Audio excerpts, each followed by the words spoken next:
In this video, I want to share with you where I think AI can actually make sense in your business. I think there's a lot of hype out there at the moment, and although some of it is a little bit warranted, especially if you're a real techie, but for most people, it's good knowing the truth, and that is that it's a handy tool if used in the right places and in the right way. So I want to share with you where I think AI is actually going to make sense and help you cut through the noise. So the first thing AI is actually good for is categorizing things. So let me explain a little bit more what I mean by this. That is to say, AI is very good at knowing if this data coming in, is it A, is it B, or is it C? To give some context to that, is this support email coming in? Is this absolutely critical, or is it actually not a support query and it needs to be sent to the sales department? Or it is an issue, but it's a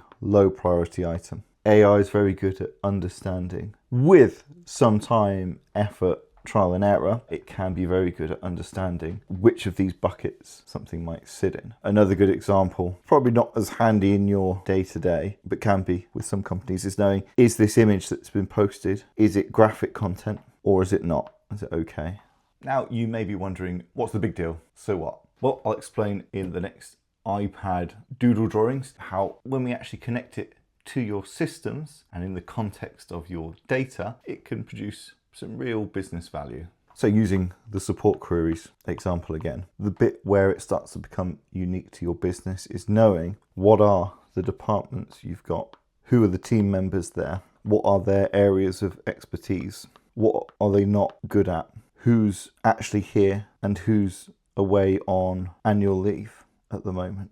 And once we combine this ability to categorize what something is, so say we say it's urgent, it's a sales inquiry, it's something for David specifically. Once we can categorize these things and we've got awareness of your company setup and how you might handle these types of inquiries, we can then do, as we mentioned before, this clever routing. And we know this is for David. David's on annual leave, so we can send to him and then also forward on to someone in support, for example. And look, support queries was just, a rough example. Exactly what it would be depends very much on your business and where bottlenecks lie. But it's particularly useful when you've got someone in the business doing triage, and it could be someone that's keeping an eye on a mailbox somewhere and then using the support example, firing things off to the relevant people. It could be customer service teams, it could be sales inquiries, it could be when reviews come in asking for feedback or passing them on to the relevant department. If you've got anyone doing this triage sort of work, I don't think it can necessarily be fully replaced,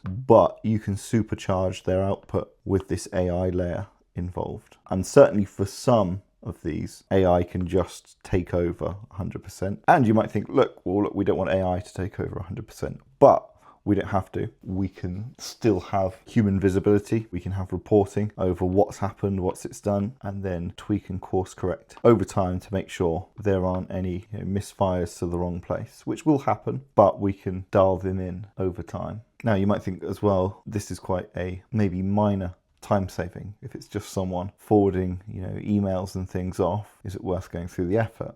And in some cases, the answer might be no. But in others, this time saving can really compound, especially even if it's one member. The issue with one member doing this is that as soon as they're on holiday, this thing all starts to break down and someone else needs to usually try and pick it up and do a bad job at it and hate doing it. Or you end up with multiple people all doing this triage stuff. And over the weeks, months and years, it being quite a drain on staff time. And maybe the thought of setting this up with AI seems quite complicated. In a lot of cases, it's not. It's a medium complexity piece of implementation. The next area that AI can be particularly helpful is in drafting. So content and text drafting. Again, in the context of your data, your systems, and your business. When the AI tools have access to that, the content it can produce can be of high quality. And I don't just mean blog content, I mean emails, proposals, comments on CRMs, any sort of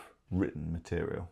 Okay, let's use the customer service example again. So you've got the customer service department here that's made of a few different people, and let's pretend they get lots of order inquiries in every day, asking new orders, follow-up orders, complaints, feedback, loads of emails coming in every day to the customer service department. Keeping on top of it is a pain in the backside. We can't have everyone off all at one time. The whole thing would break down. It's always got to have some good coverage. If a team member is off or sick, it's a real pain in the backside for the other team members. But what we could do with AI is, firstly, some of these inquiries probably can be automated. Not all of them, but we can probably categorize some as not needing a more personal response and having an automated, quick fire, or AI actually routing off, as we said, to a different department, to sales, to support, something else. So that can help with some of the work. For the drafting side though, we actually want to be writing replies to these people. Now, AI doesn't just have to take in the information within the email that you've got. It's not just the email contents we can use. We can also look at your CRM and find out, or it might be your CRM or your order management system, but we can connect that customer to one of your other third-party systems to understand, well, what have they ordered? When did they order it? Who did they order it from? What other orders have they made? What's the history? Who have they been dealing with? All those sort of things. So when it comes to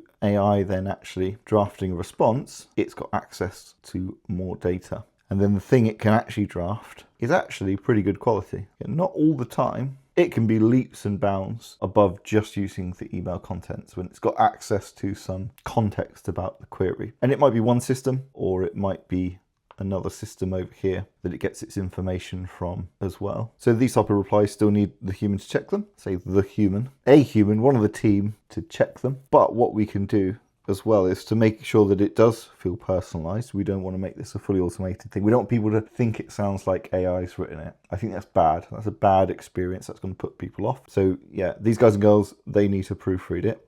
But also within whatever system we're using to power this AI stuff, we can add in and configure writing styles for each team member. Or they can, configure it themselves. This might be from looking at their historically written replies to find out how they format things, or it could be some guidance that they write in themselves about how they like to word and format their replies and responses. So we can mix in these guidelines for AI along maybe with some company guidelines and still get a quite personal feeling response. And look, I've said it can draft written content, and I've used the word draft intentionally. As clever as AI tools are, I don't think they should be given 100% control just to write and send things off to your clients, your customers, your internal team members. I think it's best that it does draft and do 90% of the work for you, but there's the 10% left, and that's for you to review, proofread, maybe tweak, even if it's just formatting, and add in a little bit of personalization if needed.